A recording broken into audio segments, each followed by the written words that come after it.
Hello, everybody. Welcome to tonight's show. We're going to say one thing and one thing only.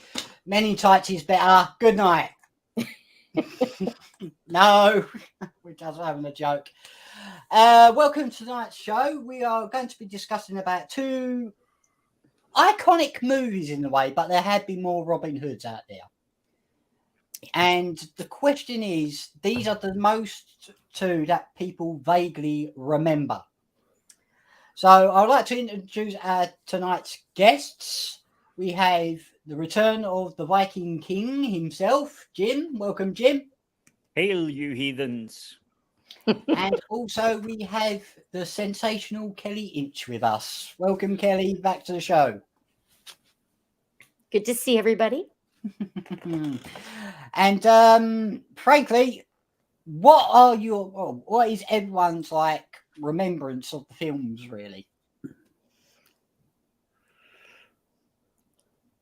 I saw them both in the theater. Mm-hmm. And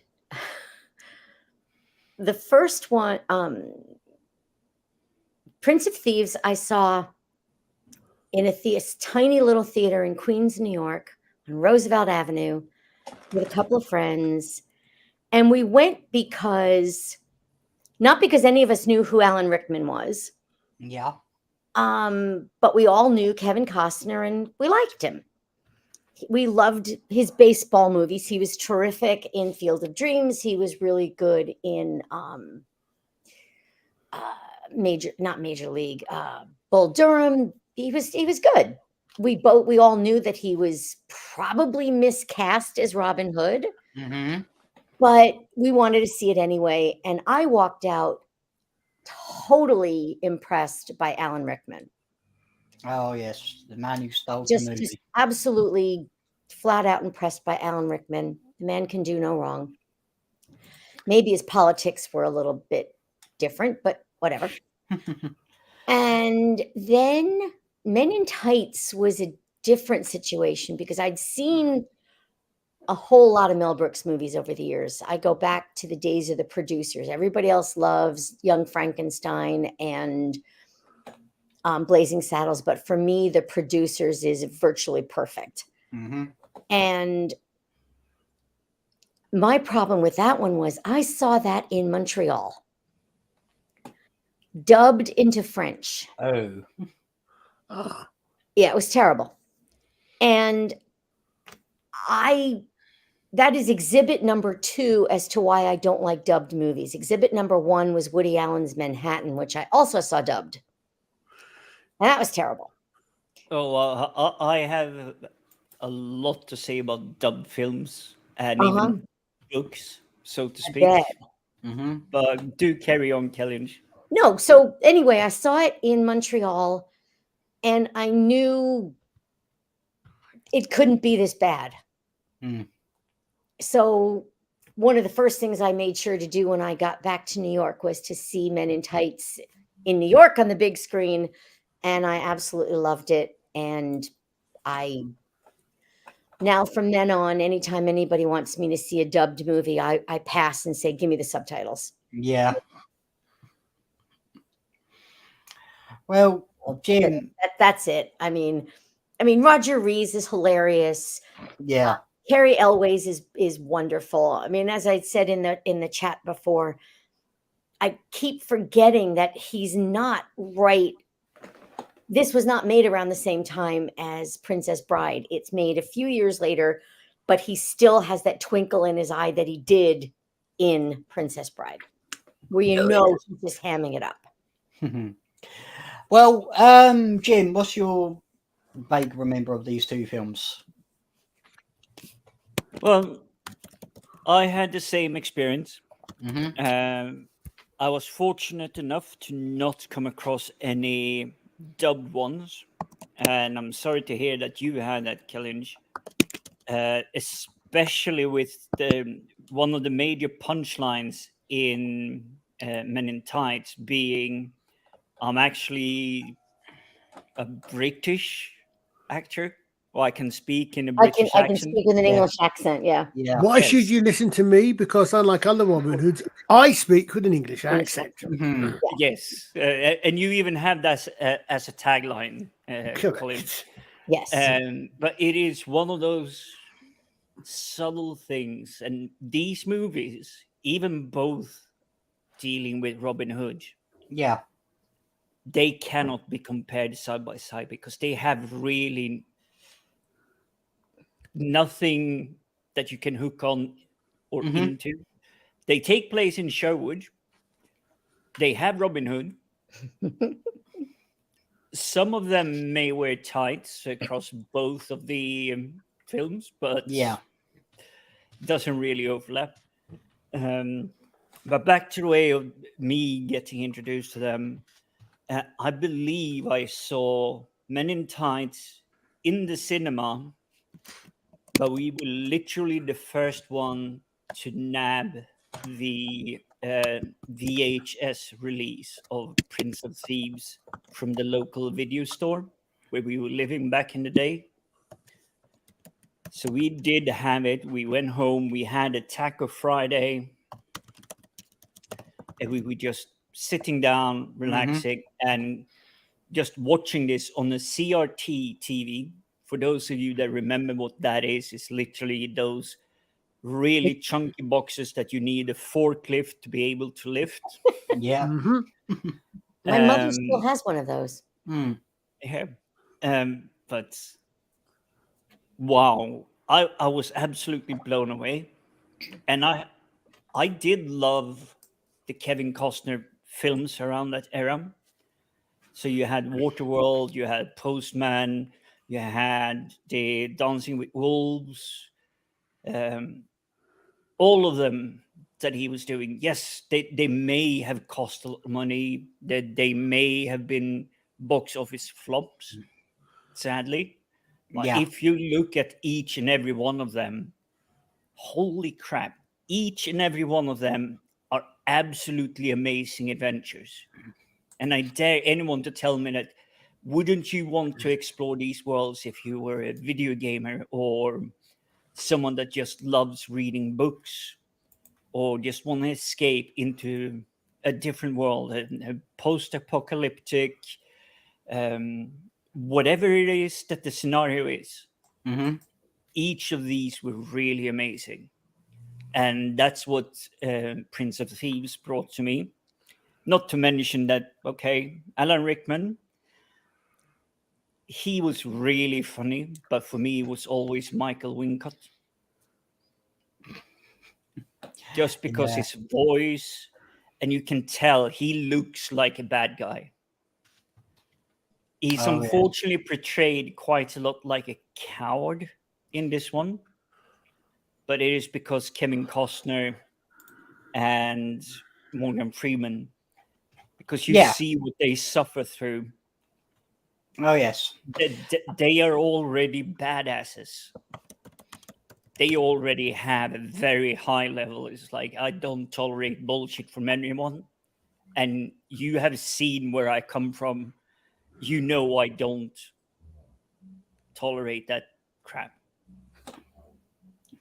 So when Kevin Costner's character, Robin Hood, what is it, 7 characters that have chased this boy up the tree, Yeah. and he single-handedly drives them away whilst Morgan Freeman's character is praying and goes like, don't worry, I'll come around. This isn't the time that is dangerous to you. This isn't the debt I owe you.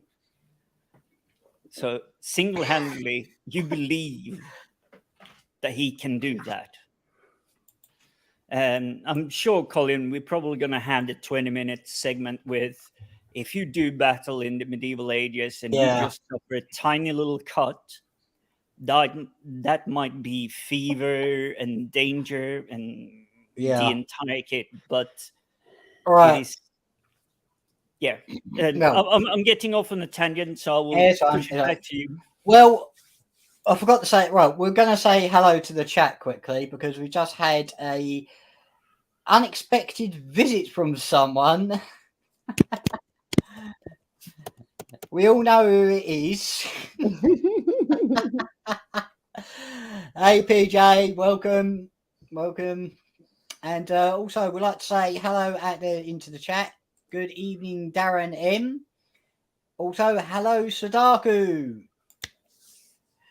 So right, well the thing is, we'll be throwing some questions out there later. But another thing is that right.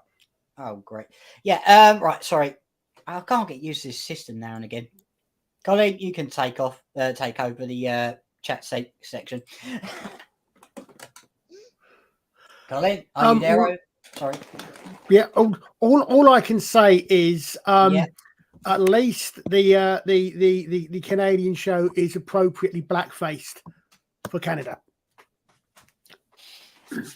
Yes, that's all I'll say about that. But we are not going to mention about that because the thing is that it's got nothing to do with the topic tonight. So you're asking, like Jim just said, you're asking a medieval historian about Robin Hood movies. Someone who grew up with Robin of Sherwood. Someone who grew up within Sherwood. No, someone who grew up with Robin of Sherwood and knows where Kevin Costner nicked the idea of a Saracen from. Someone who knows when Morgan Freeman's character first actually appeared. Well, it wasn't normal character, but of course, can I take of tights? I take off them. I can take them off as well. Actually, you might want. There's a really interesting thing with the tights thing, the many tights thing, which is a historical but an ongoing, if you like, connection with modern fashion, which is why we don't actually. Yes, correct. Robin, you're correct, absolutely correct. Errol Flynn was the greatest one, although he couldn't speak with an English accent. Yeah. Errol Flynn was Australian, wasn't he? I was looking up. I can't say. I'm not sure, but it does say something about. Oh yes, so yes, he was born in Hobart, Tasmania. Yes, he was. Yes, he was Australian. Oh, like the future Queen of Denmark. Because I saw something. The first bit he said about his early careers included being a sheep castrator and a treasure hunter. However, I can't remember which order I saw the films in.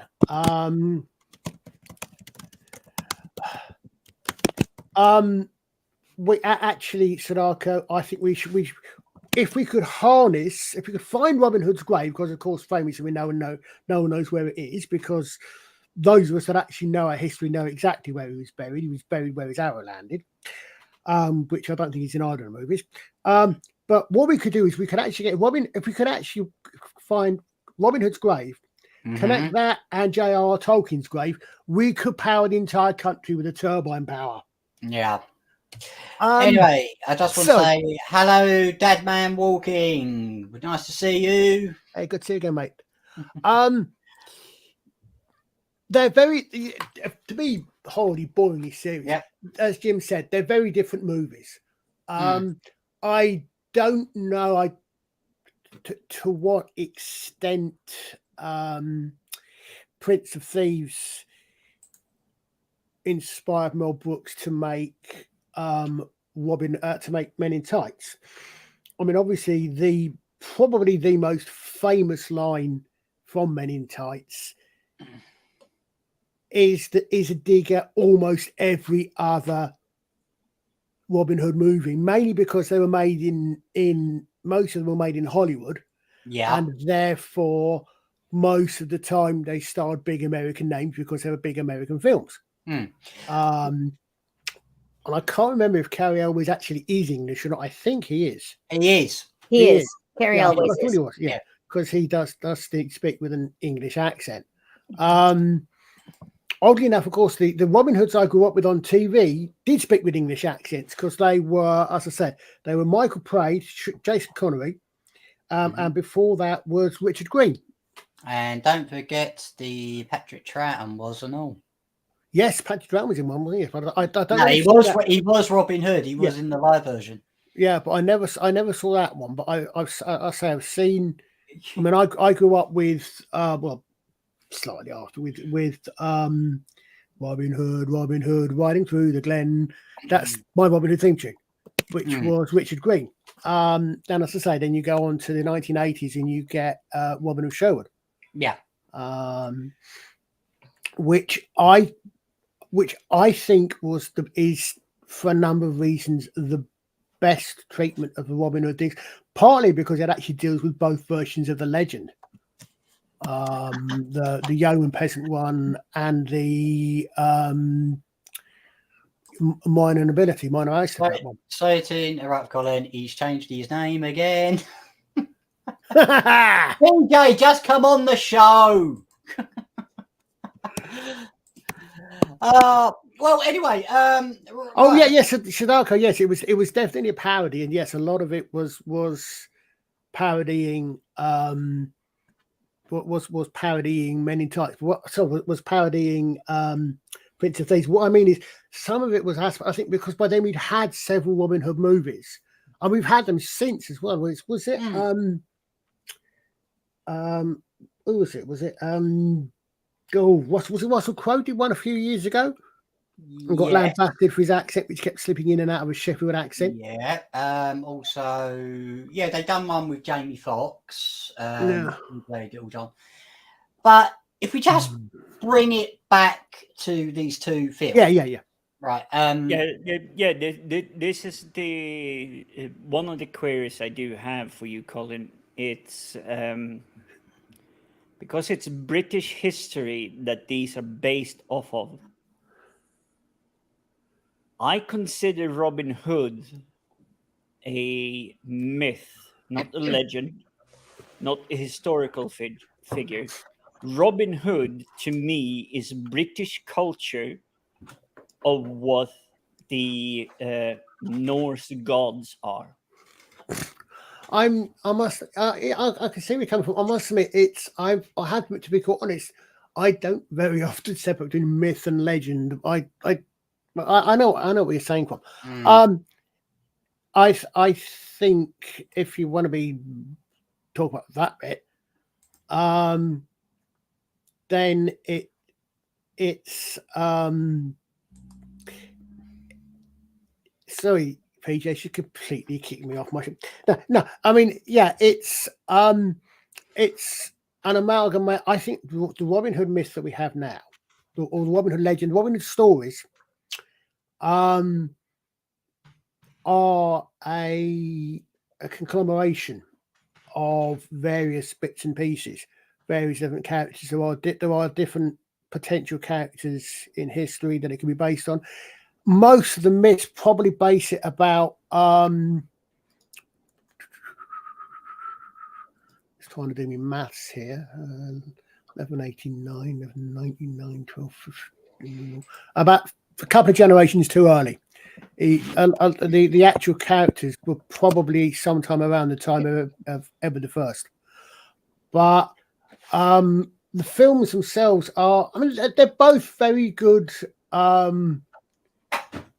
They're both very good, I think, telling stories. I mean, Men in Tights is obviously is a pantomime. Yeah. I mean, you can tell it from the fact. Agreed.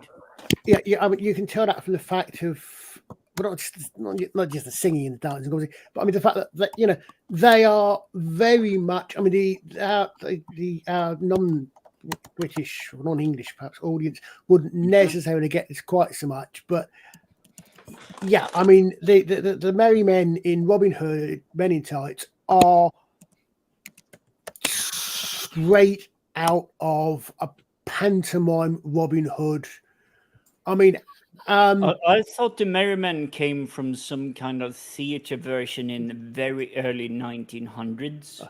No. So where they needed to have the theatrical version of it, not the theatrical version of what they did back in the 1700s to entertain the masses. Oh, no, what I meant, it was mass production for us, the audience. so what I meant the look of them. They're all wearing the same gear. The gear they're looking. The only other place you're likely to find that is Peter Pan. Yep. Because Peter Pan is very much. If you look at you look at the Disney cartoons back when Disney was good, and that Peter Pan. You see Peter Pan in Pantos. He's got the similar sort of gear, the similar sort of outfit, the tunic. Yeah, the court jester. Not so much. No, I'm in the tight hose, the tunic, the what I would call a Robin Hood hat. I've got one of those, mine's black. But you know that sort of long. I mean, I can't remember offhand what the proper name is. I call it a Robin Hood hat. You know that sort of look, which is very. That look has sort of become associated in pantomime tradition with the Robin Hood, with and with Peter Pan. But it's the strange thing for me is that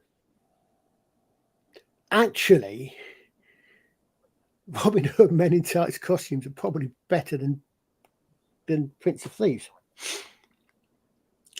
in some ways, because that's more and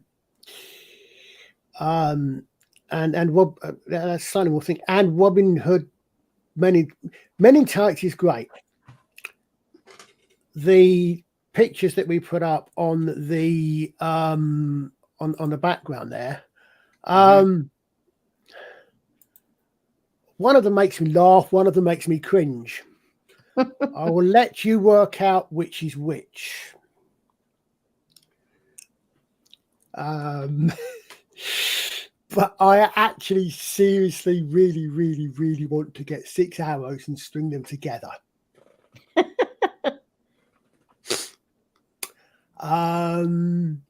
Oh, and actually you might be surprised, unless you know me,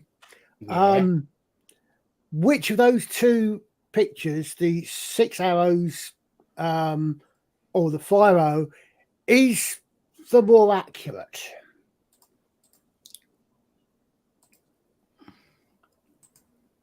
Right. I've never managed to shoot 6. I can do 3 with a bit of practice. Wow. The record is 11. Oh my God. Hey, Wendy. Hey. Colin. Hey, I hope you're having a relaxing evening listening to us. Carry on, Colin. No, I was going to say the world record for arrows on a longbow at one time is 11. That's impressive right there. That's impressive. Apparently, the state of Callum's fingers that when he finished doing it was ripped to shreds. I bet. Because you've still got to hold them back. Because what you do is you don't have them as 11 in a row. You have what you do is you put them on and you put the arrows on and you alternate them. Because if you think an arrow, 3 feathers, I won't do the full fletching thing, but 3 feathers, the 1 feather that sticks up is exactly the same if you think about it as if you think of it as a plane or something.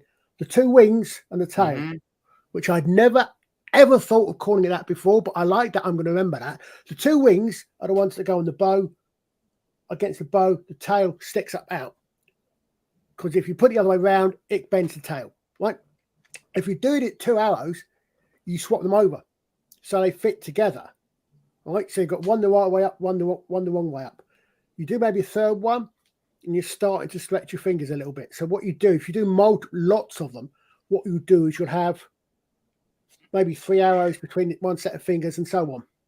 And so you imagine your fingers are actually stretched out. Oh, and a thought. Yeah. Yeah, and you're pulling back on that. So you're pulling back on that with 4 fingers, right? One of your little finger, which you don't normally use, and you're pulling back on this, and you're still pulling back on 80, 50, 80, whatever pound your bows. You're still pulling that amount back. So it's not something you do. You're not going to do more than about 2 or 3 arrows very often. But we think it was done. And if I start going on about 5 arrows, I will slip straight into my 10-minute speech on 5 arrows and why I detest 5 arrows. If you start, so I'm going to end up playing. Yeah, did you put it in there? Good. Yeah, I've left it on standby. Right, I just want to bring something up. I don't know if anybody knows this, but this is a trivia one because he's going to be hard to spot. Apparently, Gene Wilder was in Men in Tights. Wow. He was one of the party guests, but it's hard to spot him. Interesting. I never knew that. So you've got to scan through that movie like Matt. I'm trying to scan through it now and say, where is he? So the thing is, out there, if you can spot Gene Wilder, you know, in Men in Tights, try and post it on Twitter and link it to us. I had not known that. Yeah, he's in there somewhere, one of the party guests, but I would imagine if you put it into YouTube, you'll probably find it quite quickly. I'm not going to do that, but I would imagine you would do. But yeah, I mean, the 2 films had different things. I prefer Men in Tights because it is a deliberate, obvious Mickey take. Yeah. As I think someone mentioned earlier in the chat, the Costner version. Yes, it was perhaps the first film attempt to make a grittier,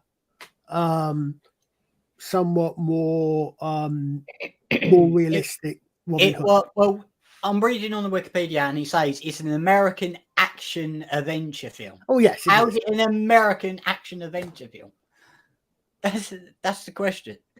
Well, that's the whole stick with the Costner films. They are American kind of swashbuckling, Caribbean pirate kind of adventure.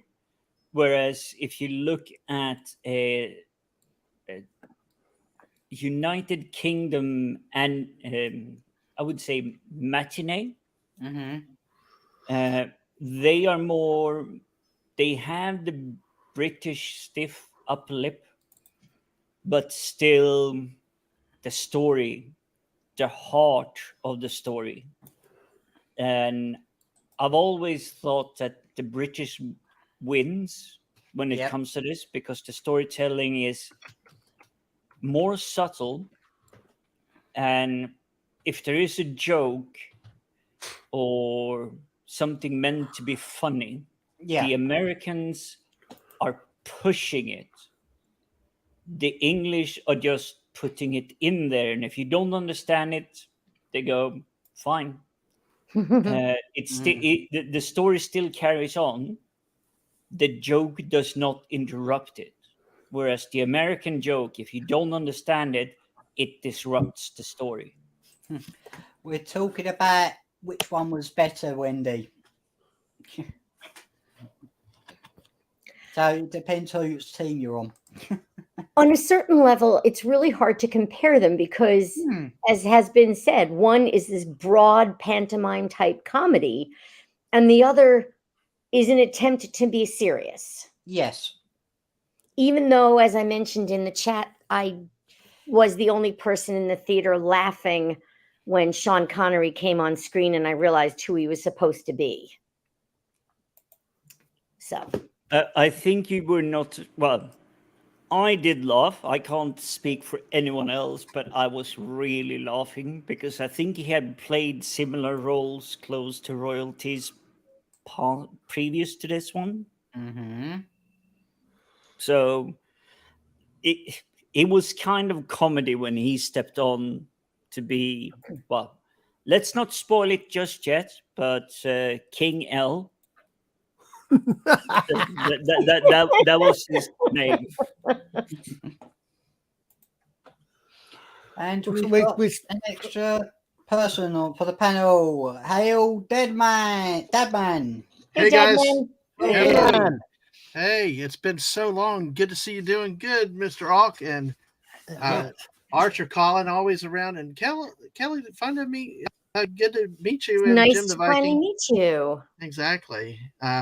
So many Saturdays I'm tied up, but hey, always good to see you guys. These guys were cool last year. They let me get started in YouTube world a long time ago. Good to see you guys. Glad I could talk to you today. Excellent. Good Yes. to have you back on the show. Absolutely, Yeah. man. So hey, men in Um, tights, yes. So, to ask you, Deadman, what is your vague remember of both films? Really, the Prince of Thieves is one that I never have watched the movie, but the big thing that I took away was the Bryan Adams thing, the song, Oh no, Everything I Do for You. That was you couldn't move anywhere without that. yeah, But torture. exactly, and I could see how that could be so annoying. It overshadowed the movie everywhere you went.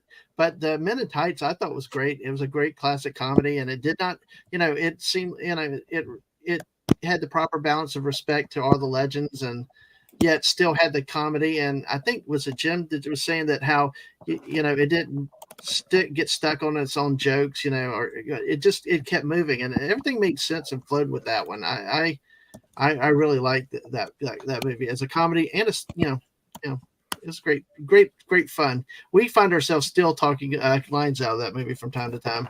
Mhm. Oh, yeah. Yeah. I agree with you there, but it wasn't just Bryan Adams. It was Sting and Bono as well. So it was like the biggest pop rock stars, so to speak, on MTV. Oh, really? Yeah. Yeah, so it was three of them doing the big one. No, sorry, I actually misremember it because it was they were doing the one for the Musketeers.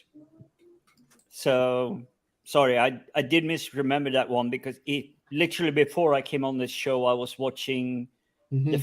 a new French version of the Three Musketeers called D'Artagnan. Hmm. So that's why I kind of slipped into that one, and I'll highly recommend that one. But we're not talking about anything else but Robin Hood tonight. I But, agree with you there, Darren. Sorry to interrupt you, Jim. yeah. I misremembered, so it's completely my fault. It's just the films that I was watching, but yeah, the music and this is something that's happened in both video games and films. It's sometimes the rock star or superstar or pop star, whatever you want to call it, whoever's got talent in whatever country, they get to sing the main theme tune, and that's all you remember. The film doesn't really matter. I mean, everybody knows probably the song to Frozen, but I doubt that anyone could really tell you the story about what happens in Frozen. Yeah. Again, slight sidetrack because all of us here probably remembers both Men in Tights, and we can probably mention story about Scarlett, Mhm. Will Scarlett, Little John, why certain things happened in Prince of Thieves, Mhm. why Alan Rickman is having such an amazing time. I mean, how can he keep a straight face? Because I know that during his life, he was a happy-go-lucky guy. Yeah. And seeing that scene with the statue with the scar, how did he keep such a straight face and then deliver that dialogue to the wenches? Yeah. I mean, that takes talent, concentration, focus. Well, can I just say something? Alan Rickman did admit in 2015, right, that he got Ruby Wax and Peter Barnes to punch up his version of the script for him, because he thought it was terrible. So frankly, Rickman had to improvise most of his scenes, but getting Ruby Wax to, brush up the script, now that is clever.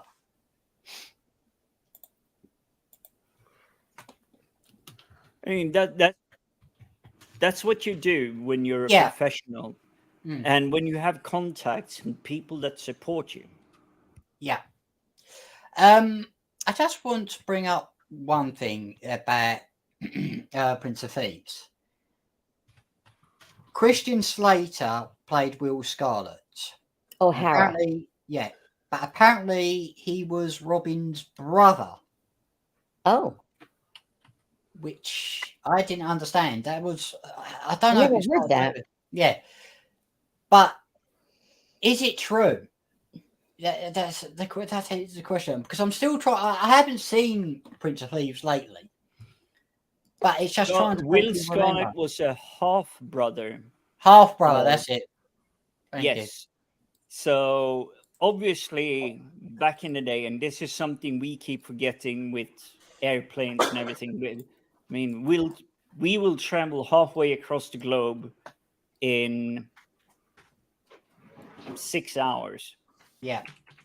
A trek back in the day when Robin Hood was supposed to take place, just going halfway across Europe, not all across of Europe, just halfway, would have been a journey of a year and a half at the minimum. And people forget these stories. Some people I've spoken to, and I know I'm getting away from Robin Hood, but if we take something like Lord of the Rings, and I do mean Lord of the Rings, Two Towers, Return of the King, the journey in the book is 9.5 months. And that's just the Hobbit's journey, Frodo and Samwise. They travel 9.5 months on their own after they get split up after the Caves of Moria. How much time, if you watch the film, how much time would you say had passed when you see that? This is something that films miss. Same if you look at Prince of Thieves. They break out of the prison. They're somewhere in United Arab Emirates area-ish, the Iraq Peninsula, and they're back in England in 5 minutes. You get no sense that it has been months upon months. Yeah. And I know it's film. It's film, but it's something I really miss. And even reading the more modern books, they just jump so quickly. It's just so insane that they think it's like, oh, it's a 5-hour flight from this place to that place. Must have been the same back in the day. It was like, no. Well, anyway, I'm just going to mention we've just put up a poll for people to vote at the moment. I am not going to say the results at the moment until we come to the end of the show. But all I can say, it's very interesting at the moment. So we'll check back on that poll later on. Anyway, is that a fair vote, though? We just have to wait and see how many people join in on the chat. I'm kind of thinking the options. I know what you mean here. Yeah. Kevin Costner was Robin Hood. Mel Brooks was just the director. It should have been Cary Elves. Yeah, but I Kevin, hate to Kevin be a Costner stickler made the here. film, didn't he? Kevin Costner direct the film. No, he didn't. Oh right, oh, He sorry. was. No, I think he was produced it. producer, I believe. Yeah, exclusive producer. It was Kevin Reynolds who directed it. Well, you Yeah. know what I mean. Yeah. Our audience are intelligent. They'll work out what I mean. Yeah, I believe our audience understands that Mel Yeah. Brooks had nothing to do with the Kevin Costner one, but it's Yeah. still that stickler that I have. It's like There's it you- is because I will share an image with you, Alex. Yes. If you check the private chat, you should be able to have it. It's a Okay. book I got for my 40th birthday. I have Ah. still to read the physical version. I Okay, have okay. skimmed through it in a digital version. I will bring this up on screen. Julie might like this. Here it is. It is just because I do like him so much as an actor. It's Yes, he is absolutely brilliant. yeah. Well, what's really great about Cary Elwes, he can play anything from serious to comedic. This one really stretched his acting ability for me because I never perceived him to be like, I don't know if deadpan's the right word, but to be comedic like this. And he just didn't miss a beat with it. And Thank you, Tadaku. I thought he was amazing. I think this really showed his talent. So, Hmm. because I just recently seen Princess Bride, I saw him in that, and it's like, but that's more of a serious movie. But just to take an actor that plays serious roles and then put him into, not everybody can pull this type of comedy off. Yeah. And Right. I just want to talk about the budgets for both films at the moment. Prince of Thieves was on a 48 million budget back then, right? Mel Brooks did it for 20 million. Now, he didn't get the full box office what compared to Prince of Thieves got, but I think he made it up in home video. Am I right at all? Or no idea. But you've got to figure. But I would I rarely check the numbers, but if it comes across any one of our radars without being pushed by Twitter or Twatter or X-Twatter or Meta or Facebook, it's just something you stumble across and you absolutely love it. yes. I think that is a unique hit, but it's also a metric you cannot measure. Yeah. Because I just want to mention one thing is that, frankly, Men in Tights was more shot on a Hollywood set. And, it did look cheap in a way. Where Prince of Thieves, yes, they went on location. That was more filmed in England. And Men in Tights was filmed in Hollywood. So if you just look at the different technical sides of both films,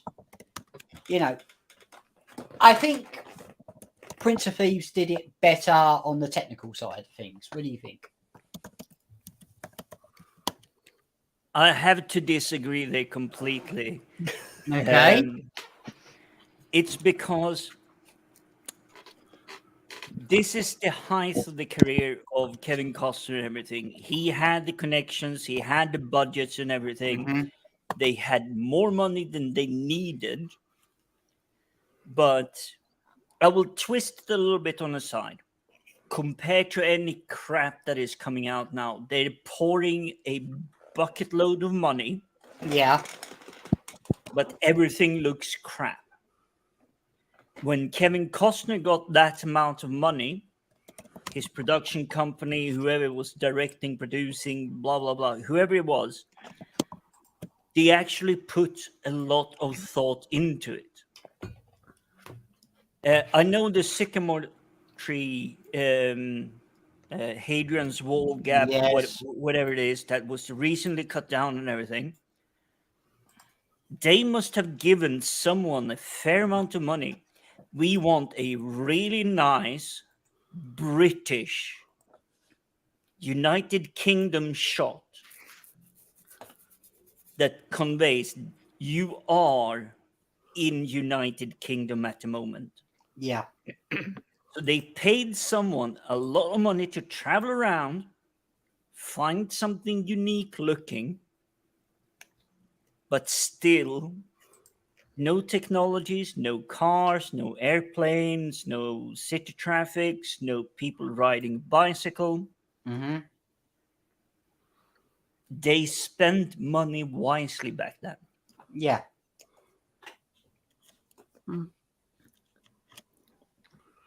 That's essentially my argument on that whole thing. Make it look authentic. Yes. And Colin, you got anything to say about that? I think, yeah, I think actually I would tempt to say you're actually looking at two different things. Mm-hmm. I think, thinking about it, that Prince of Thieves is trying to be, sorry, he's aiming at being, he's succeeding being, is a medieval set movie. Yeah. It's a historical movie. Men in Tights is a pantomime pastiche, Yes. and they both do well in that vein. Mm. You know, I mean, you know, it's like you're literally comparing apples and oranges for for a lot of things. Yes, they got a lot of things in common. Also got a lot of things in common. Same source material, same dealings with these things, etc. But yeah, Many Tights Sadaka is it's a theme park version. It definitely is. Perhaps you could say in fact think about you could say Men in Tights on stage at a theatre. Yeah. You couldn't see Prince of Thieves on stage in a theatre simply because of the limitations of theatre as opposed to film. Yeah. You know what I'm saying? If that makes sense. Yes. You know.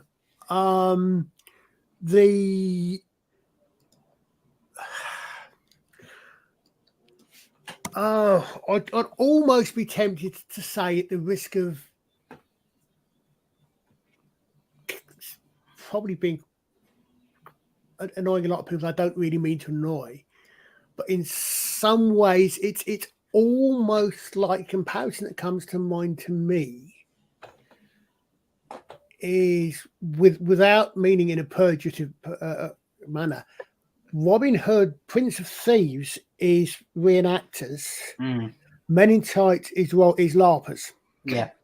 I think I don't mean that to come across as in any way offensive to LARPers or roleplays. You know, they're different things, and I think that's what they are, different things. I just want to bring up what Sadaka's just said. Many Tights definitely looks more like a theme park version. Yes, I think he's correct there. Yeah. I said. I mean, yeah. That's. I said that puts it very well. Hey, Cam. Hey, Cam. You know, and it's a case where using the term theme park version is not an insult to it. It's actually nice. You know, as somebody that likes theme parks, you know, it's a very serious thing. You like your first class theme parks and stuff, but it's a fun movie. They took some attention to details and actually took time and actually had a good plot, good script, funny jokes, and took it seriously and not just calling in for a paycheck. They told the story. They told essentially the same story, only they made it extremely entertaining. Yeah. Yes. Added a lot of humor. They gave it levity. Mm-hmm.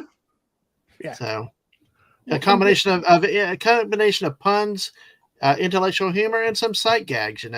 But it was not just all sight gag or those type of jokes. Right. Well, we're going to move on to the characters now. Now, Roger Reeves trying to play the sheriff of Rottingham,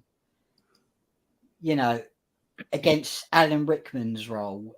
I think Alan Rickman wins every time, in my own honest opinion. You just don't have to. You just leave that as a sentence on its own. As law of nature. Yeah. Alan Rickman wins every time. It doesn't matter what the question is. Yeah. But imagine, I said this. I will give it. I think we all love Alan Rickman here. Yeah. But if you look purely at the role they was having in Prince of Thieves, he was pure comedy. Yes. But it was a sharp edge to the comedy. Oh yeah. That he was the bad guy, but he was always funny. He was a bad guy. Spoon. You 10:15, you 10:30, and bring a friend. Yeah. Those kind of things. It was always comedy. Especially when he mentioned and cancel Christmas. Yeah. Well, the thing is, but at the risk of annoying PJ, Rickman's sheriff, he played. I thought I slightly misheard you, Jim. I thought he said hamming it, and you're right. He was hamming it. My God, there was more hamming that than there was in a pork farm, in a pig farm. But he was playing it, but it was written, and he was playing. He still had motivations that you can almost understand. Yeah. It was, as you think, wait a minute. That line, we said, wait a minute. He robs. What's it? Something like he steals things. So I have to tax them more, and they blame me. Yeah. But this is where you actually had writers that could write something complicated. It's not 2023. Well, I just want to bring up one thing, because I did mention to this Julie over Twitter during the week. What happens if Alan Rickman was in Men in Tights? I think that would have really made it one of the legendary comedy cult films of all time. Yeah. I mean, Mel Brooks is already up there with Blazing Saddles, The Producers. Spaceballs. Yeah. Well, yes, Spaceballs. But this one would really have just skyrocketed just because of this. Alan Rickman wasn't superstar back then. He was. No, he wasn't. He was known, but it would really have just. I wouldn't say an Elon Musk rocket, because that's literally like a back garden project where it just like fizzle and burn. Yeah. But it would have skyrocketed his career. Mel Brooks would probably have had even more. But even so, I'm grateful to have all the Mel Brooks comedies that I've had throughout the years. That's not to say that Kevin Costner's Prince of Thieves is not standing up to this. I mean, it is a tough battle, and we're trying to marriage together something that is meant to be a producer's kind of comedy. Yes. To someone that has done the closest us boys, and you, Kelly, will probably laugh at this, but Robin Hood, Prince of Thieves is a romantic film. It is a chick flick. literally by every sense and imaginations. You have your hero, reluctant one, childhood sweetheart, all of those stories that literally click in there. Okay, it's not like How to Lose a Guy in 10 Days, but it is still that whole thing: boy likes girl, girl like boy, and it builds on from there. Just happened to be in the medieval, very bad time of the year or decade for the country, politics, all that nonsense, but it is still a romantic story at the heart of it. Yeah. Robin and Marion. No, yes. That's the thing. Even if you look at the Disney one from what, 63 or whenever that one came out, it's still Robin and Marion. Yeah. Wasn't there a callback to that in Men in Tights as well? Yes, I think there was. There's one point where he turns where Mel Brooks turns around and says, but calls Marion a fox. Something like that, doesn't he? Yeah, I think I got it. Well, they did have. I think that is a cheeky punch. They to did have. it's because I Yeah. mean, the way he says it obviously is in the context of it's fox is used as in an appreciative, foxy looking lady, you know. But it also ties back because Robin and Marion in the Disney cartoon were foxes. I when I saw that recently, and I wonder if that is actually also a callback to the Disney one as well. Remind me again, which one is the one where Mel Brooks is using the guillotine? He's Rabbi Tuckman. Yeah. Yes, so that is in Men in Tights. Yeah. Oh, absolutely. Yeah. So you had Mel Brooks who had to do his cameo in it, but he was Friar Tuck. And you know, who was the one who played Friar Tuck in? Tell you in a second. Hold on, I'm trying to think. No, I'm not trying to think that. I'm trying to think. Michael McShane. Yep. So I remember him from adverts. I think Wait, Michael McShane. Mm-hmm. In which one was he? He was in Friar Prince Tuck. of Thieves.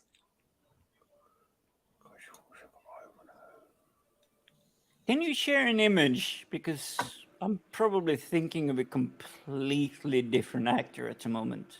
You're probably thinking of Ian McShane. Could be. It might be. Oh, Dark That's the hair, McShane name I know, but blonde face and whatnot. I just put in the chat his page from IMDb. His pictures at the top. Right, I'll have a look. Thanks. You're welcome.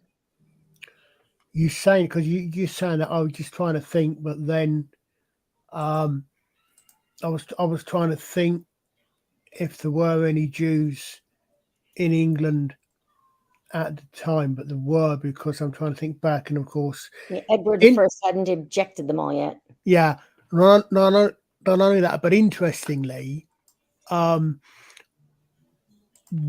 of the things where Robin Hood actually comes back into the English consciousness actually is as a supporting character in a little in a book by a Scottish author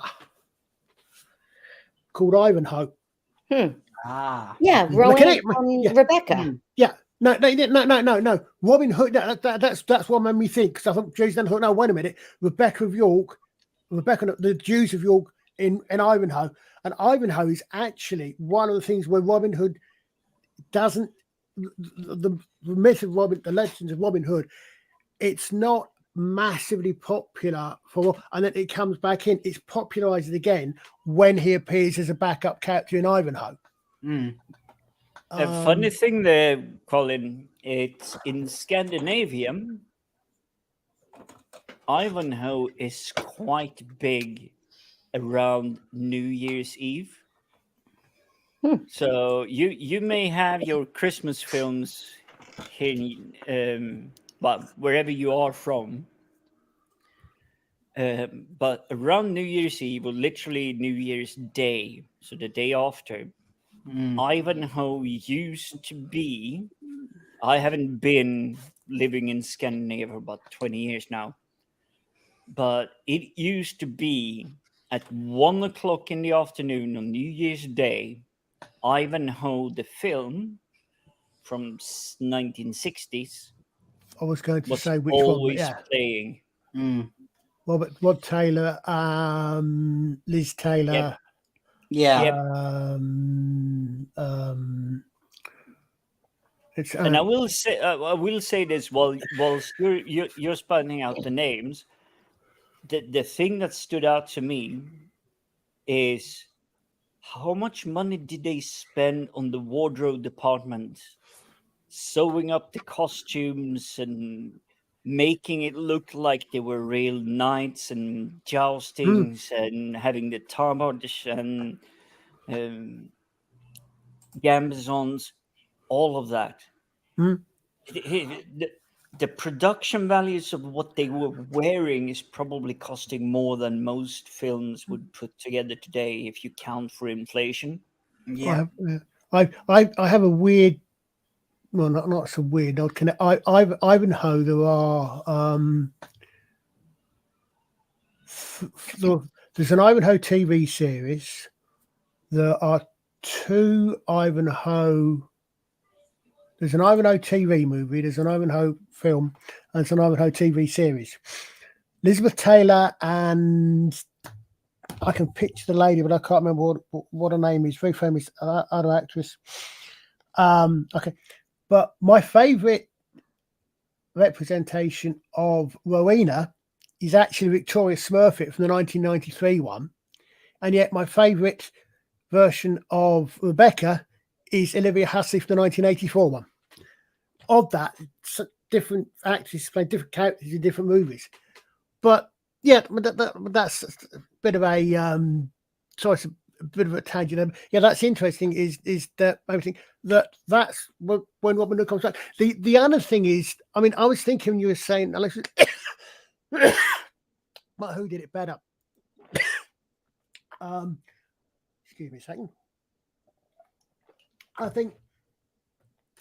I mean, I could be completely wrong here, but my impression, and obviously it's mainly from me, is that Men in Tights is probably better known and better remembered than Prince of Thieves for the fact that Men in Tights stands out from others because Men in Tights was a pantomime pastiche comedy called what? The Adventures of Robin Hood, Robin of Sherwood, Robin and Marion, all the various versions of Robin Hood, even up to later, all of those ones, TV shows and films, apart from When Things Were Rotten, which probably very few people even remember. I know Kelly does because I asked him earlier on. They've all been serious, historical drama movies, right? So they all, to a degree, tend to pump together a little bit. Whereas Men in Tights, I think, for me, it's got more classic lines in it. Probably because it's comedy, they're meant to be comedy lines. But I agree with you there. This is where it gets tricky to compare these two films. Yeah. A comedy doesn't have the atrophy or reduction of your strength or power. Yeah. Whereas in Prince of Thieves, he's getting knocked back step by step by step. He comes home. There is no home. His father's dead. He has to flee, and then he's attacked by thugs and hooligans and brigands or whatever you want to call them.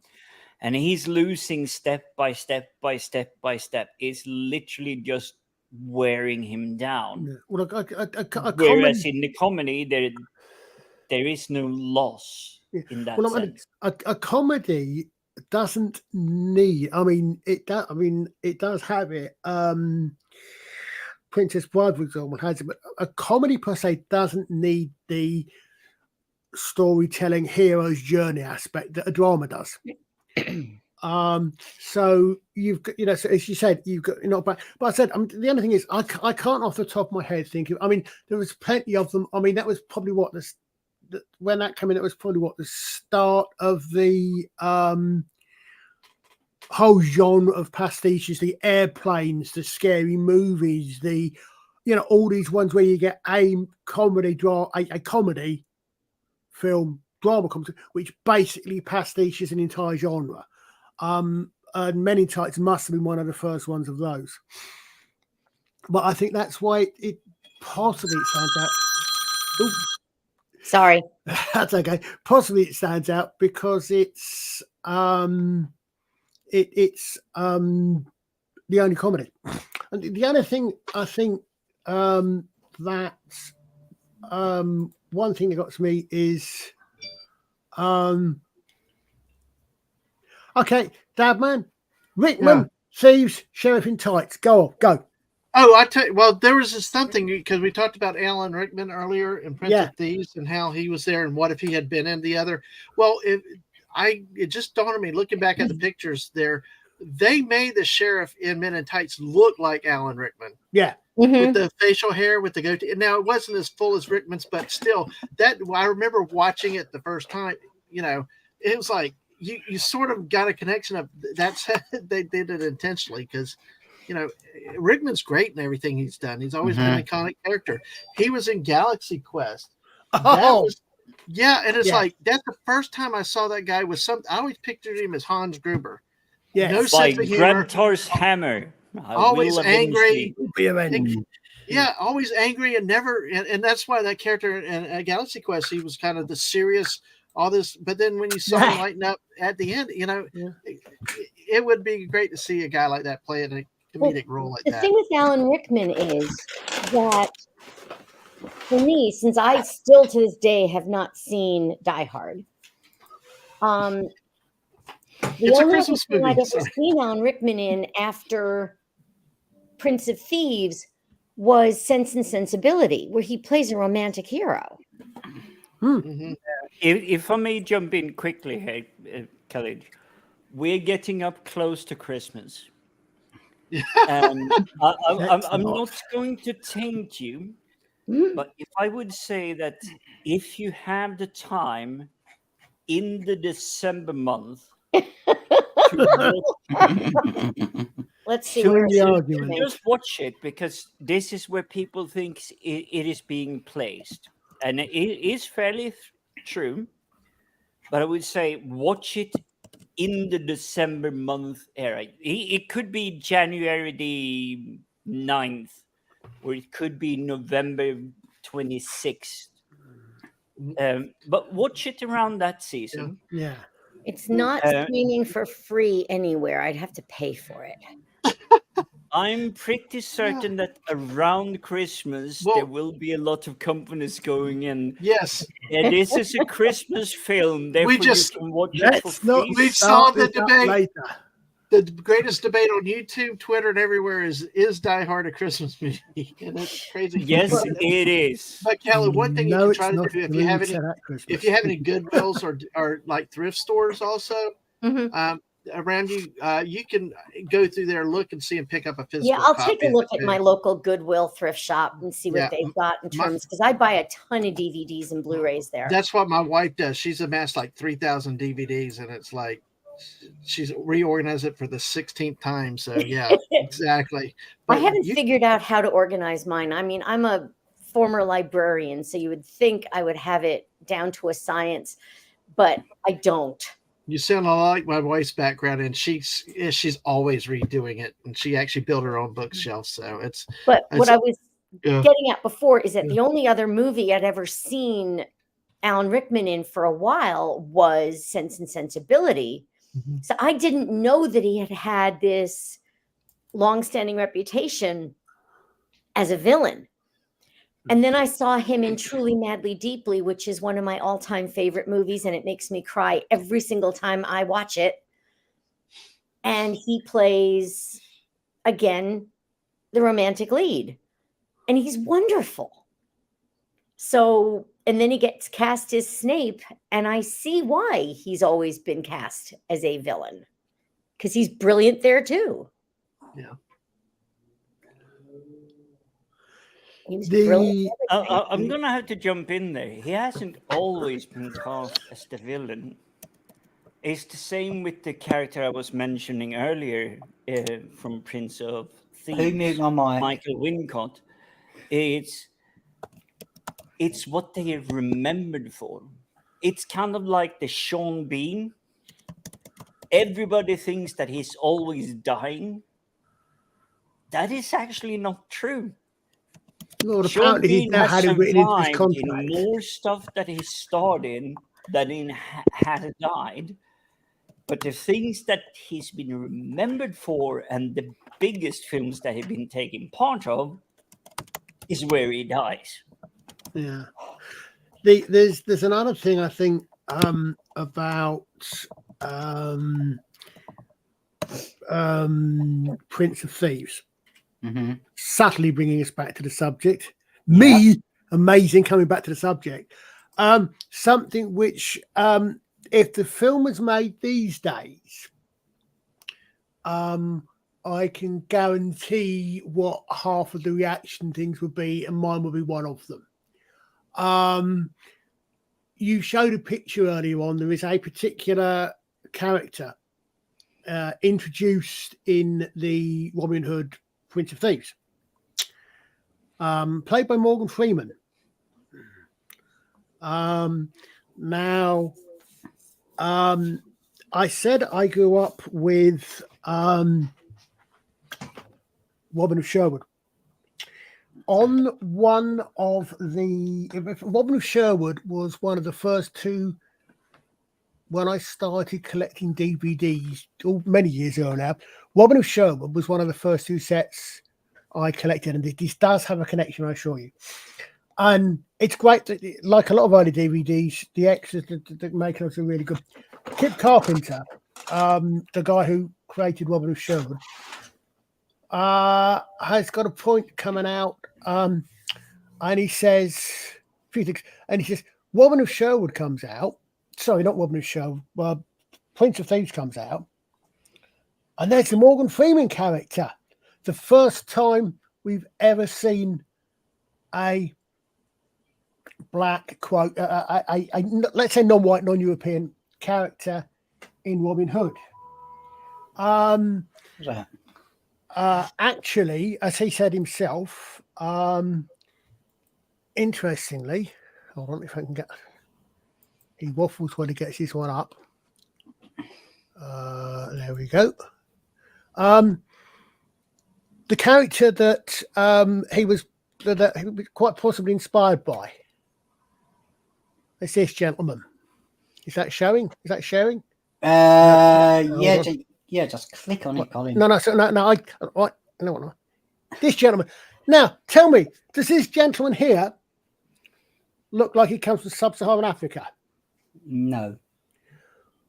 If you don't know who this is, I recognise him from somewhere. Yeah, where would you say? My head is this character is not a European. Where would you think this character comes from? London. I just said he's not European. As in, it's a medieval one. London was European.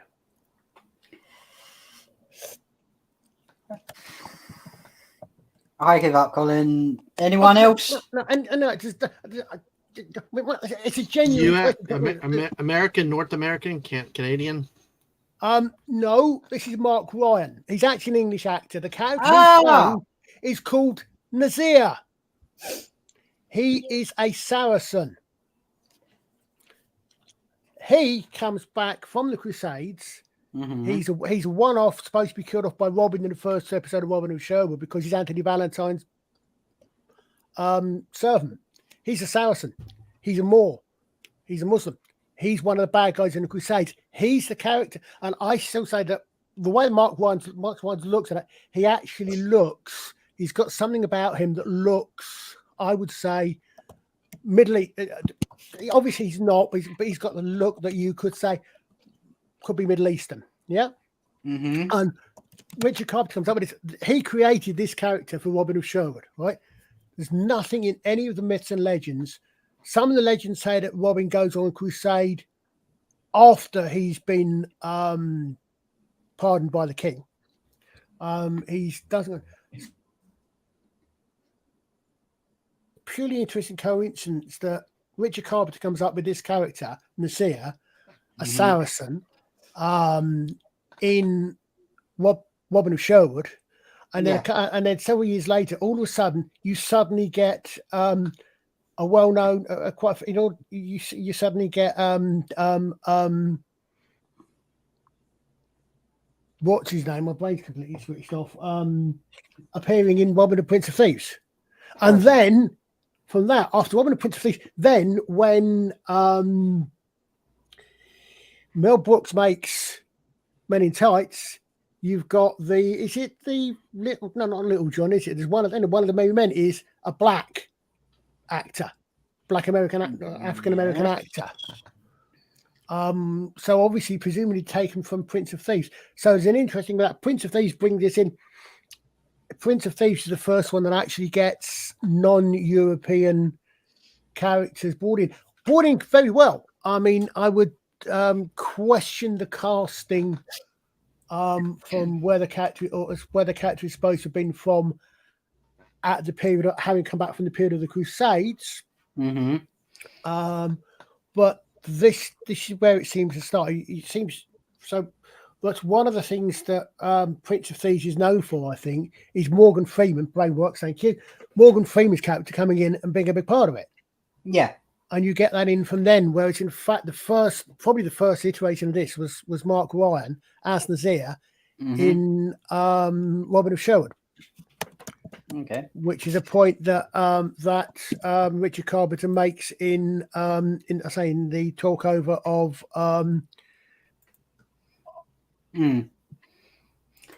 the series of the DVDs. Okay. Moving on a little bit to a missing character out of Prince of Thieves. Where was King John? Well, he was only Prince John back then. Yeah.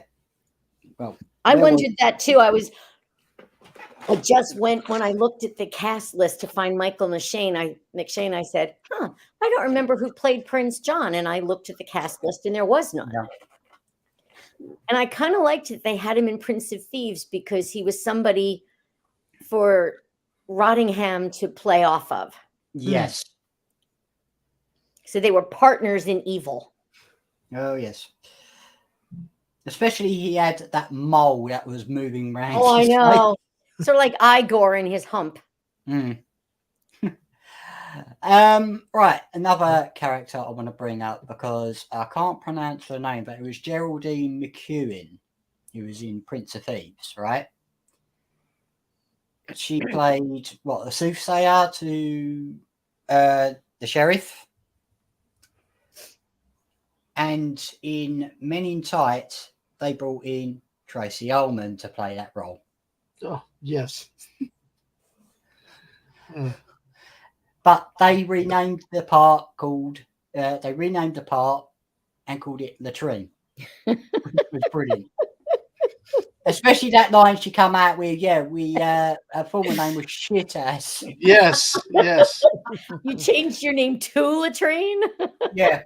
But the funny thing, Jeremy McGee, she was more of a mother role to Alan Rickman's sheriff, right? Tracy Ullman's Latrine just wanted to get her leg over with the sheriff. Yeah. So bringing Tracy Ullman in was a stroke of pure genius, I think. What does everyone think? She's another person who's good in everything she does. Yeah.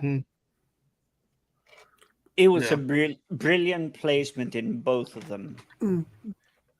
Well, Tracy would have been on the up at the time, wouldn't she? In the 90s, she would have been, I think, reaching the peak of her career, perhaps, or at least certainly she would have quite in the certainly in Britain anyway, in the public eye, I think. Yeah, So but yeah, it was great that at the end, Latrine, well, she got what she wanted. You know, Yeah. especially there were certain scenes where she goes, "I was this close." Yes. Yes. Well, I do need to head out. I want to say thank y'all for letting me come on today. No problem, Dad, man. It was great to have you back on the show, and you're welcome to join appreciate it. future streams. Anytime. I appreciate it. It's a lot of times my Saturdays are tied up, but I'm glad to pop in when I can. One last thing I wanted to say is about the lines and dialogue and all this, because you had talked about her with that line. Now she's changed from shithead. He's like, that's a good change. But like the other ones, like why should people listen to you? And get Robin Hood, because unlike some other Robin Hoods, I can speak with an English accent. So that's like great. That and the callback to the race and there about the black sheriff. Why not?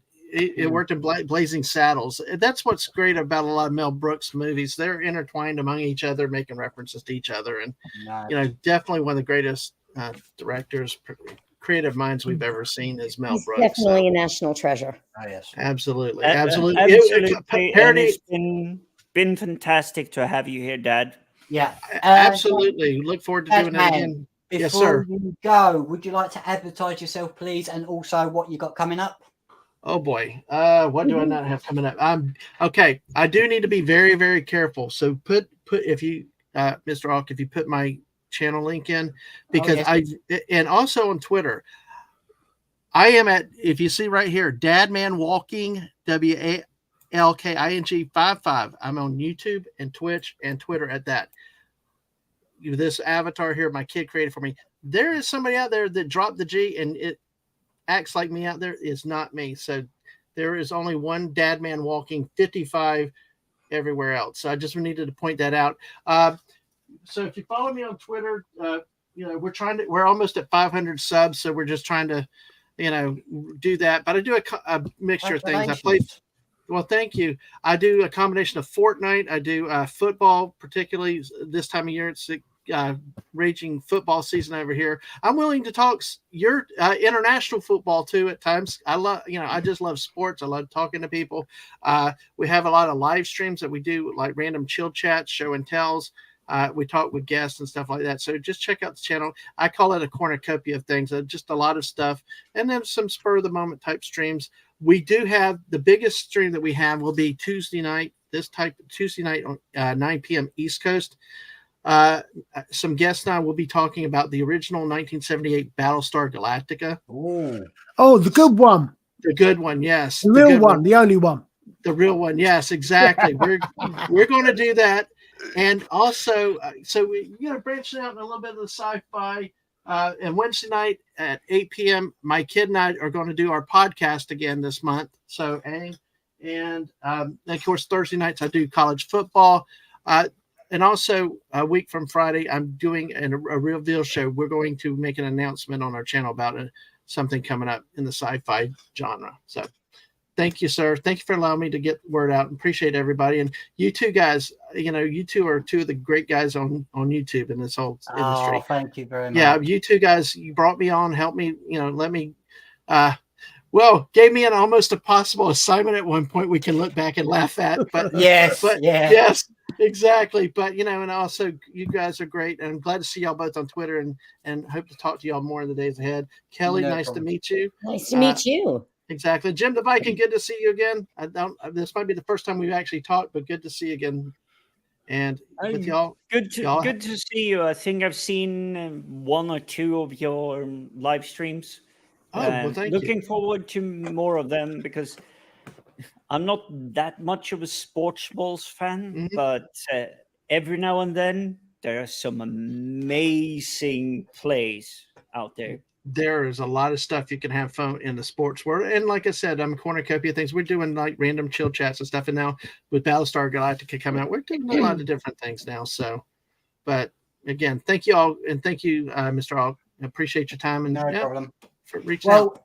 Everyone, check out Dadman Walking 55. He's a great guy, and it's great to have him back on the show. So you have a great weekend ahead. You too. Thank you, sir. You guys take care. Have a great weekend.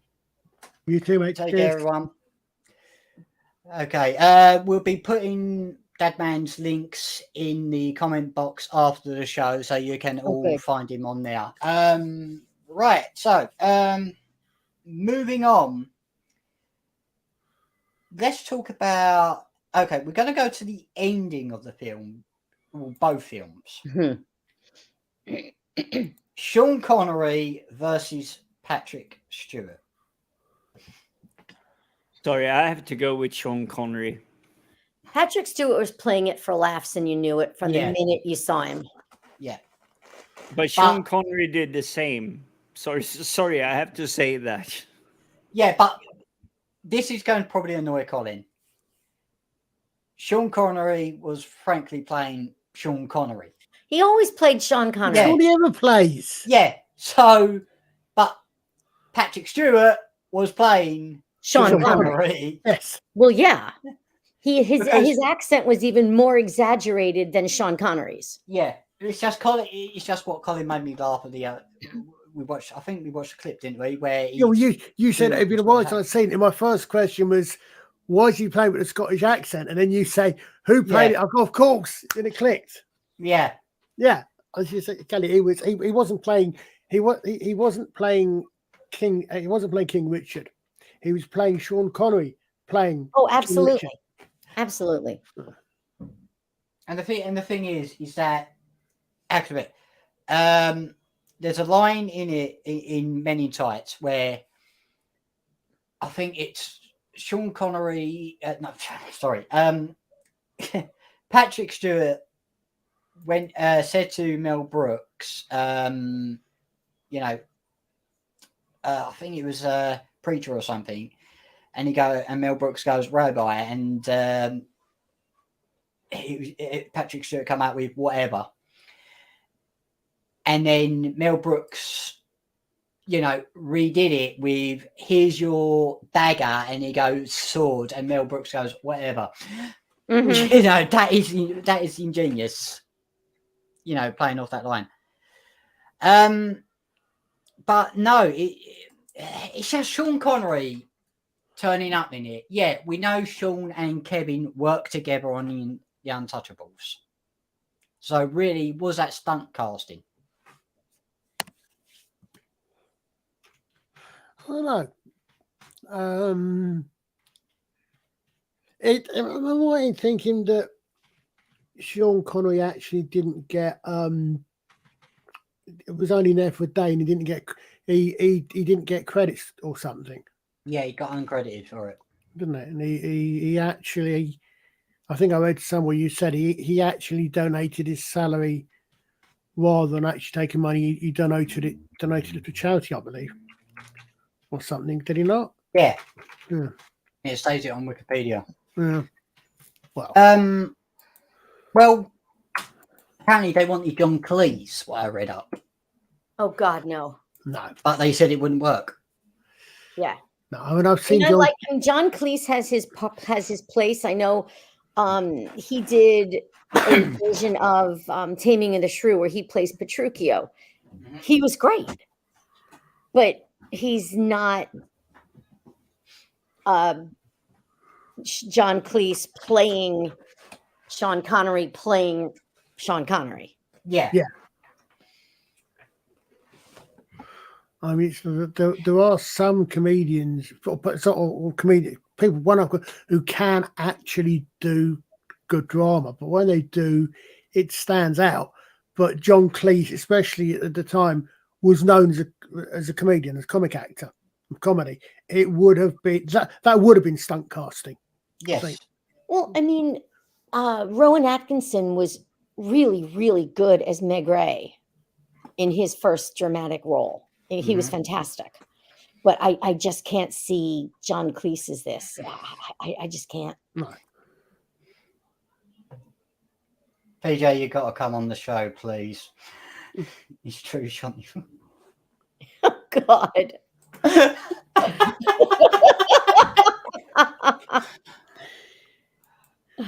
Are you trying to get me on a fashion light, John? Thank you here, PJ. Don't let us play that clip of 20 minutes. No, because all I was saying was that men's fashions of the period, a lot of men's fashions were very long jackets that you could call, Yeah. you know, they weren't just the short tops we think of. They tend to be a bit longer, and towards the end they were long coats. You know, so wearing it in a dress is not an entirely inaccurate comment. Mm. But yeah. Well, I but just want to bring up Sadaku's comment for a minute. You know, I think they need a famous Brit. What about Michael Caine? But he's still in Prince of Thieves or Men in Tights? No, Prince of Thieves. Oh, okay, got it. Oh, I thought you were saying you wanted John Cleese in Men in Tights. No, it was John Cleese. John Cleese in Prince of Thieves. Yeah, I actually could see that. Yeah, I don't think Michael Caine would have worked as Richard in Prince of Thieves. Richard, of course. See, this is one of the things that I personally find extremely weird and ironic about the British. We have statues up of Richard the Lionheart as a king. He spent 9 months of his reign in this country, and he didn't want to spend that. As far as he was concerned, England was a little bit on the side of the bit of Western Europe that he owned. This, you know, I mean, something that I find ironic is that Richard famously said he would have sold London. It's just, these days I wish someone would, but Richard was his great British king. John spent more time in this country while Richard was away than Richard did his entire life. You know, it's just one of these weird things of history. We have this romanticized version of Richard the Lionheart.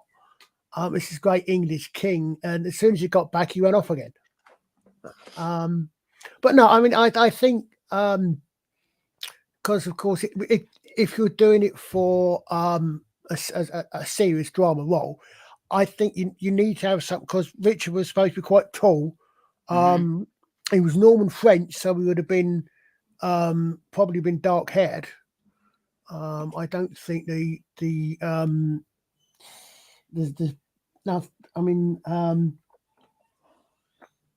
think William Rufus was supposed to be quite light-haired, possibly even redhead, but Richard, I think, was generally thought probably more darker haired and slightly Norman French features. So no, I just can't see Michael Caine doing. But fantastic actor as Michael Caine is, I can't really see him as doing that. But then we're looking back on a film that's 40 years old. Yes, 30, 40 years old now. Mm-hmm.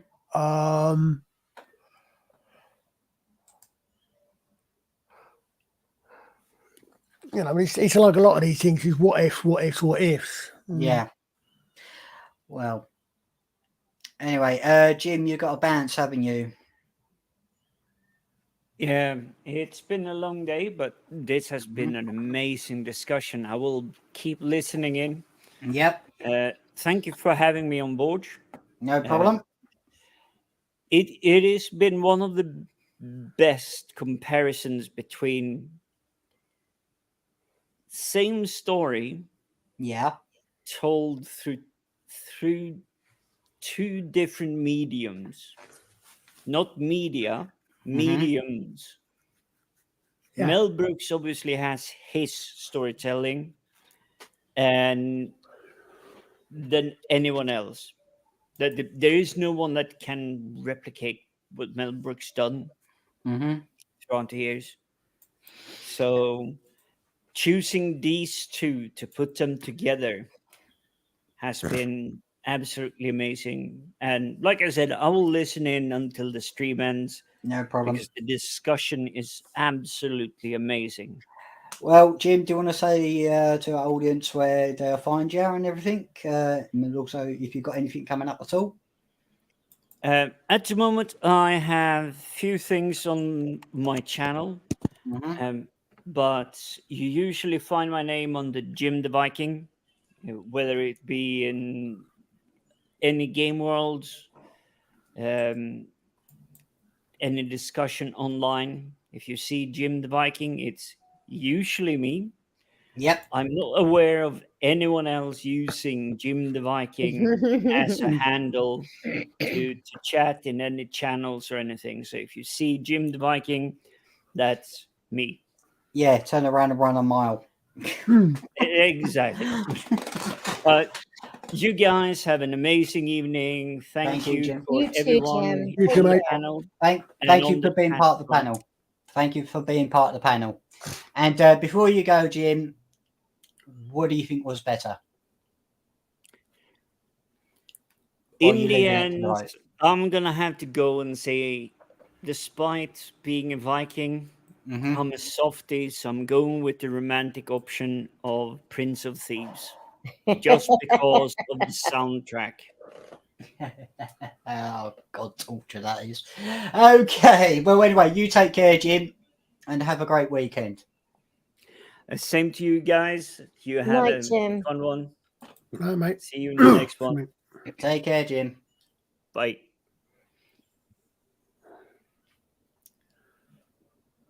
I think, yep, he's gone. Right, so No, it's three. back to the discussion at the moment. Okay, shall we compare Maid Marians?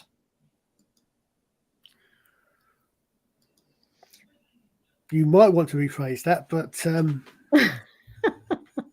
Two fantastic actresses. One, I can't pronounce her last name. Oh, Mary Elizabeth Yeah. Master Antonio. Yep. And Amy Yazbek. I have not seen Mary Elizabeth Master Antonio in a lot of things. I know she was in Perfect Storm. Mm-hmm. I mean, I thought she did a fine job with what she was given. Just that Amy Yazbek makes me laugh. And she was in one of my very, very favorite shows of all time. A show that PJ has seen, Wings. Yep. It's the unheralded sibling of Cheers and Frasier. But I personally think it's one of the best comedies of the 90s. I love it. And he plays kind of a ditzy character in that. And I mean, she doesn't do an English accent, but it was just funny the way she did it because she was faking it and it's meant to be faked. Yeah. It's wonderful. I think she's terrific. I love her, and she's perfect for Carrie Elways. It's just really good casting. I think that Mel Brooks did a great job with his cast. And he kept her on because she went to be in Dracula Dead and Loving It. Oh, that's right. Yeah. That's right. Yeah, we're not going to do a future stream, unfortunately, about who was better, Dracula Dead or Loving It or Bram Stoker's Dracula, because we all know who wins that one. But anyway, we'll be wrapping up the show soon. But shall we take a look at the poll? Sure. So at the moment on the poll, it's Mel Brooks with 67%. Yes. Neither is at 22%. And sorry, Kevin, but you're at 11%. I said I honestly don't think there's a comparison because Yeah.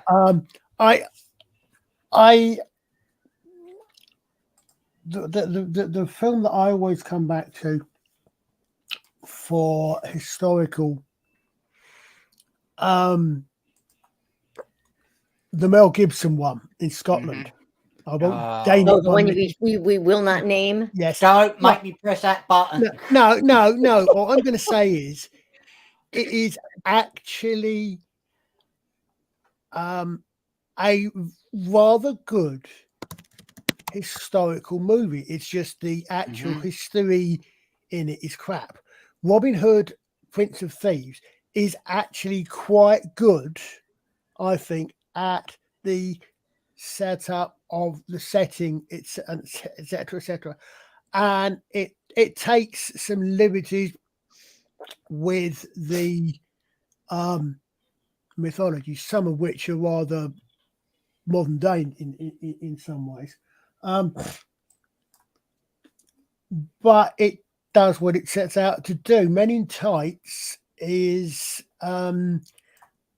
does what it sets out to do. It takes the mickey. It points out some of the not necessarily immediately obvious, but you can't miss them once you've had your attention drawn to them. Problems isn't the right word, but things about historical movies and about Robin Hood movies and the rest of it, and changes, and it does that very well. So I think it actually depends on what you mean by it, because I think they do different things, and I think they both do them quite well. On the whole, though, Robin Hood is yes, I would watch Robin Hood. As I said, I think it's probably a much better known and remembered film than Prince of Thieves. Prince of Thieves is probably remembered as a Kevin Costner movie rather than a Robin Hood movie.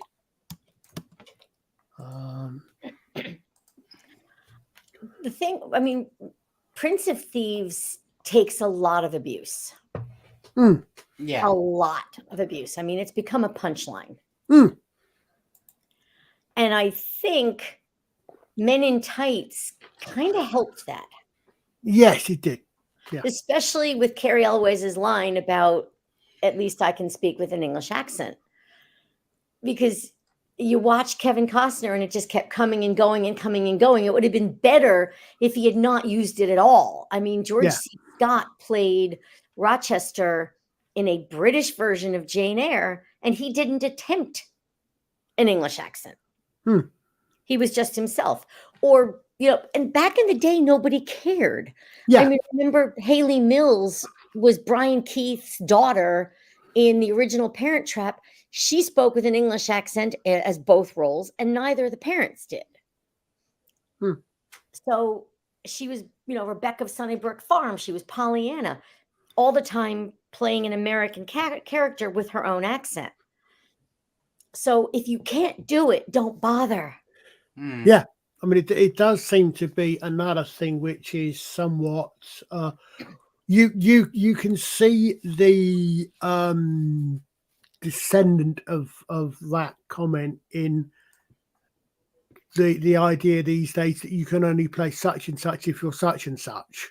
Yeah. You know, you can only play a gay character if you're a gay actor. You can, you know, you don't do this, why have we got someone playing a character which is actually traditionally different? But that I think is where it started with the accents. People say, well, hold a minute, this is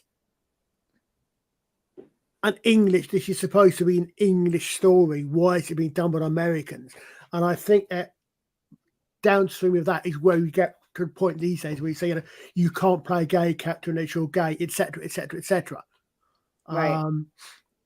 So yeah, you're right. I think I'm not saying it was wrong. It was great. It pointed something out, and it was a very, very good line. That's why it's so well known. And definitely of the two films, Men in Tights, I much prefer Men in Tights to Prince of Thieves. And I feel bad for Kevin Costner because he's not a bad actor. He was just wrong for that role. Yeah. I'm going to be really sitting on the fence with this one because to me, both movies are great in my own opinion. It is just a tough one, but it's great to have the poll up there to say who did it better. Yeah. Well, the answer is quite simple. Yeah. We all know who did it better. Nobody does it better than The Spy Who Loved Me.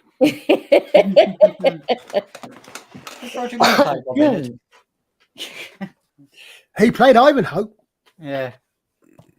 Oh, what's going on in the chat here? I never even knew I got panned. It's got. I think he's talking at the Prince of Thieves. Ah. Well, the thing is, I'm only going to be sitting on the fence for this one because I like both movies. Well, yeah, Prince of Thieves because it was like set on location, right?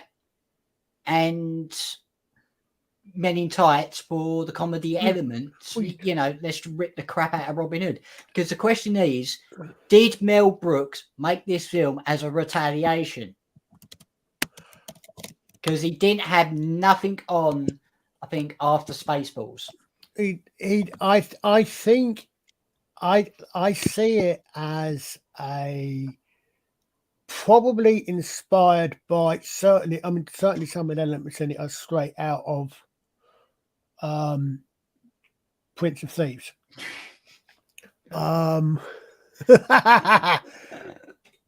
But I think, as I said, I think it also had some. It was one of the first ones which did actually do start pastiching a genre, because the other thing we've got is I'm a little bit surprised that Kelly was saying he got panned over in the States. I think the thing is, Robin Hood is one of those things. It's a little bit like I'm trying to think. No disrespect to our colleagues across the pond, but I'm trying to think of something. Maybe George Washington. If someone started making films about the life of George Washington, perhaps. If you're comedies about American heroes, they've done stuff like that. Oh no! What I'm saying is when he says, I'm trying to think something like, if you're English, Robin Hood. I mean, we'll try to avoid Canada here again, but Robin Hood is, to a large part, or at least it has been into a is in your national zeitgeist. Oh, absolutely.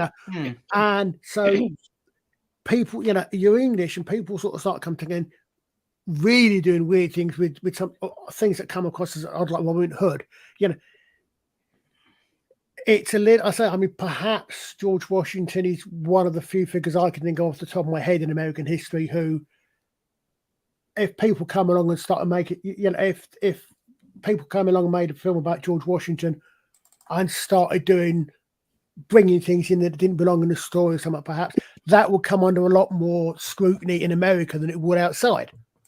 If you get what I'm saying, I'm saying. So I think it's one of those things. It's one of the very few things I think where you're going to get very much. There's an English aspect, but then come to think of it, of course, a lot of the American history follows on from the English. So I would imagine, in fact, because Robin Hood is related to Richard, related to Prince John. Prince John is obviously King John's related to Magna Carta, which is quite fundamental to the American Constitution, etc. I suppose, come and think of it, I can probably follow through and actually see why there would be a connection there. if I can avoid waffling and putting myself in a complete knot there. I mean, obviously, we've inherited common law, and granted, we broke off in 1776, but we can still use precedent from before then. Oh yeah, Our law accepts English common law from before 1776.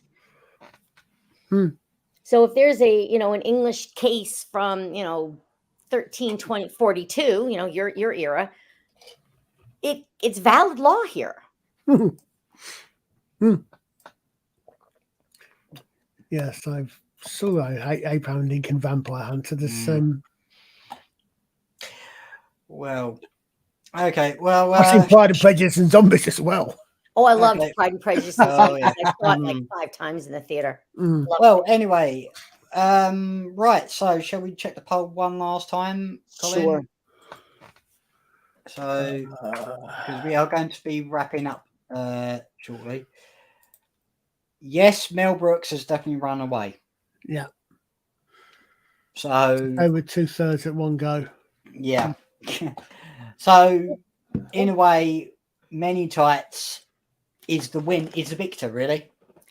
Well, before I think it was you, Colin, who said something about being a pastiche on a genre. Well, so was Spaceballs. Yes. And Spaceballs came earlier. So yeah. From the 80s. Yeah, it was, wasn't it? Yes. And everything he does, he rips off genres. Yes. Well, actually, this is true. Young Frankenstein rips off horror movies because it's not just Frankenstein that's the story, and then Blazing Saddles. He's making fun of westerns in general. But Dracula Dead and Loving It, I think, was his last movie he sort of directed. I don't remember. Let's see. Did he recently drop History of the World Part 2 and it didn't do very well? Yeah, but I don't think he directed it. TV show. Oh, right. Yeah. I think Dracula Dead and Loving It was his last one. He's actually appeared in Only Murders in the Building. I did not know that. I need to watch that. Well, anyway, Kelly, thank you for being our guest this evening. Thank you for having me. I had a lovely time. Oh, yes. And have you got anything coming up at all? Or just work. Just work. And everybody. And I'm on Twitter at Julie10128. There you go. And so I'm, giving everything that's been going on in the world. I'm not necessarily amused by it. And if you want to chime in, please do. Oh, yes. Well, anyway, Colin, you've got a few things coming up, haven't you? All I've got coming up, I've got real life permitting. Yeah. I'm doing my games next couple of months. Hopefully, I've got pretty much every alternating between Castles and Crusades and 1920s Call of Cthulhu. One each week. So I've got Castles and Crusades coming up Friday. And hopefully that one after that, we're going back to 1920s London for Call of Cthulhu and then back and forth between the two. But that's about it at the moment. There you go. And you'll be able to find that on... That's on Tabletop Junkies channel. No problem. Okay, well, just want to ask, can you hear music at all? Not until you press the button, no. Yeah. Yeah, I don't hear any music.